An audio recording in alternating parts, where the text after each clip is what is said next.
नमस्कार, मैं संतोष योगी टीचर। पिछली वीडियो में हम एक आयुर्वेदिक इंग्रेडिएंट के बारे में जानकारी लिया था और उससे पहले अष्टांग योग में 8 अंगों में पहला अंग यम के बारे में जानकारी लेते हैं। अब नियम के बारे में जानकारी लेंगे। उसके अंतर्गत नियम क्या है, उसके अंदर ही नियम क्या है। पहला अंग में ये था कि क्या नहीं करना चाहिए और दूसरा अंग में ये है क्या करना चाहिए। नियम क्या है? शौच, संतोष, तपस, स्वाध्याय, ईश्वरी प्रणिधान, नियम। इसको हम बोलते हैं नियम। ये शौच क्या है, संतोष क्या है, तपस क्या है, स्वाध्याय क्या है, ईश्वरी प्रणिधान क्या है, इसके बारे में पूरा जानकारी लेंगे। ये नियम ये बोलते हैं कि हम मोक्ष के और ज्ञान के और शारीरिक तौर पर और मानसिक तौर पर, आत्मिक तौर पर आत्मशुद्धिकरण के लिए ये नियम बहुत अच्छा मार्ग है। क्योंकि हमारे ऋषि मुनियों को ये पता है था कि भूत, भविष्य, वर्तमान काल पूरा तीनों को तीन ज्ञान त्रिकाल ज्ञानी थे। आगे वाले इंसान कैसे आएंगे, क्या क्या होता है, उनके जीवन में क्या क्या घटित होता है।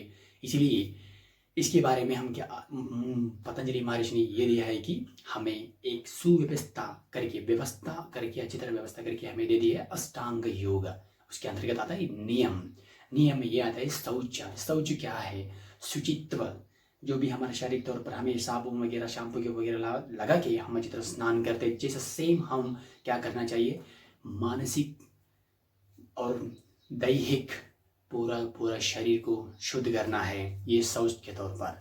क्योंकि बहुत लोगों को ग्रस्त है कि एग्जाम्पल अगर डायरेक्टली आसन करने वाले लोग रहते हैं, अगर डायरेक्ट आसन ही क्यों तीसरा अंग रखा और नियम क्यों दूसरा अंग में है, इसका आंसर ये है कि अगर तुम आसन कर, एग्जाम्पल आप आसन कर रहे हो, आसन करते वक्त अगर तुम्हें वातज, पित्तज, कपच, दुनिया में जो भी डिजीज आ रहा है, पीछे वाला और आगे वाला आने वाला, पीछे गए कोरोना वायरस, जो सब कुछ दुनिया में जो जो आ रहे हैं ना, वो इस केवल वात, पित्त, कफा, ये तीनों अंतर्गत ही आ जाएगा।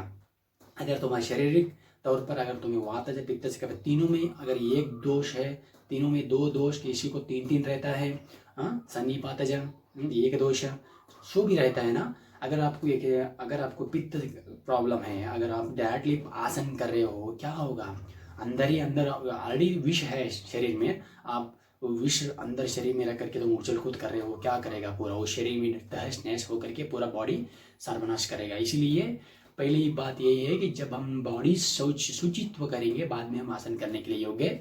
इसलिए आप अभी जो प्रैक्टिस कर रहे हैं ना, जब तक तुम्हारे शरीर में वातज, पित्तज, कफज को भी जो दोष है उसको संपूर्ण नाश करके आप आसन कर सकते हो, प्राणायाम कर सकते हो। ये बात याद रखो।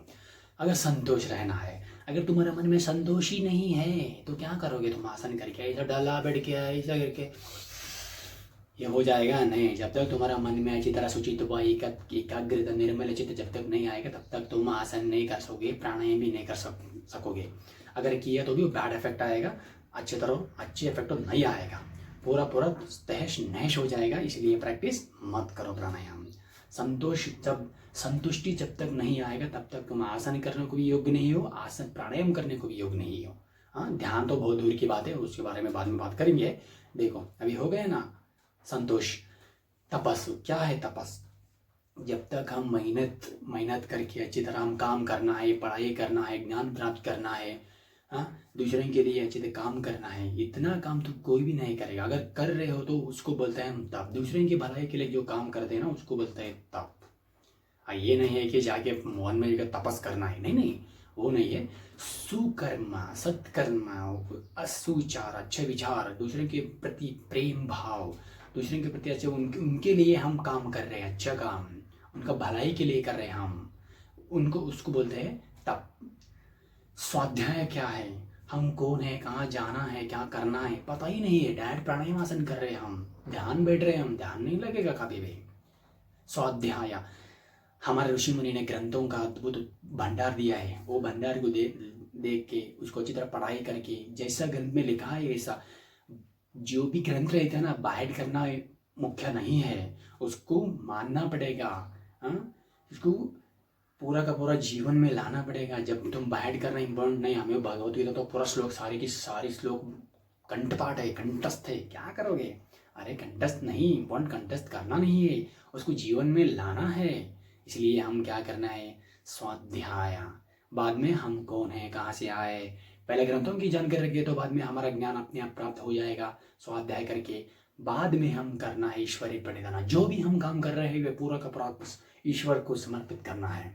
जो भी निस्वार्थ सेवा, जो भी कर्म कर रहे हो तुम, उसका कोई भी फल आपके मन में नहीं रखना चाहिए। सभी कुछ पूरा का पूरा ईश्वर को हम क्या करना है, अर्पित करना है। बिना ईश्वर का तो हम कुछ भी नहीं कर सकते। फिर भी एक है जो कर सकते हैं, ईश्वर ने हमें क्या दिया, बुद्धि दिया। पूरा का पूरा ये हमारा प्रारब्ध में तो भगवान नहीं आएगा। पूरा का पूरा समय तुम्हारा ही, शरीर तुम्हारा, तुम कुछ भी कर सकते हो, वो तो पूरा ईश्वर ने तुम्हें दे दिया है। अहंकार में आकर के तुम अगर बहुत होशियार हो गए, पावरफुल हो गए, तो अहंकार नहीं करना चाहिए। देखो तुम्हारा पास इतना ही है, शरीर है, समय है, तुम कुछ भी कर सकते हो। मोक्ष की ओर जाओगे या इधर ही भटकोगे, तुम्हारा हाथ में है। यही सिखाता है कि नियम में क्या करना है। अगली वीडियो में हम ये सिखाएंगे कि हर एक पॉइंट का एक एक वीडियो बनाएंगे, उसके बारे में पूरा डिटेल जानकारी देंगे। शौच में क्या करना है, संतोष कैसा रहना है, स्वाध्याय कैसा करना है, ईश्वरीय प्रणिधान कैसा करना है, ये पूरा का पूरा हम अगले वीडियो में तप के बारे में पूरा का पूरा जानकारी दे देंगे।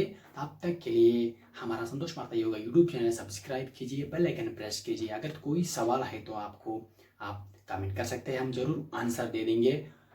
स्वस्थ रहिए, मस्त रहिए। धन्यवाद।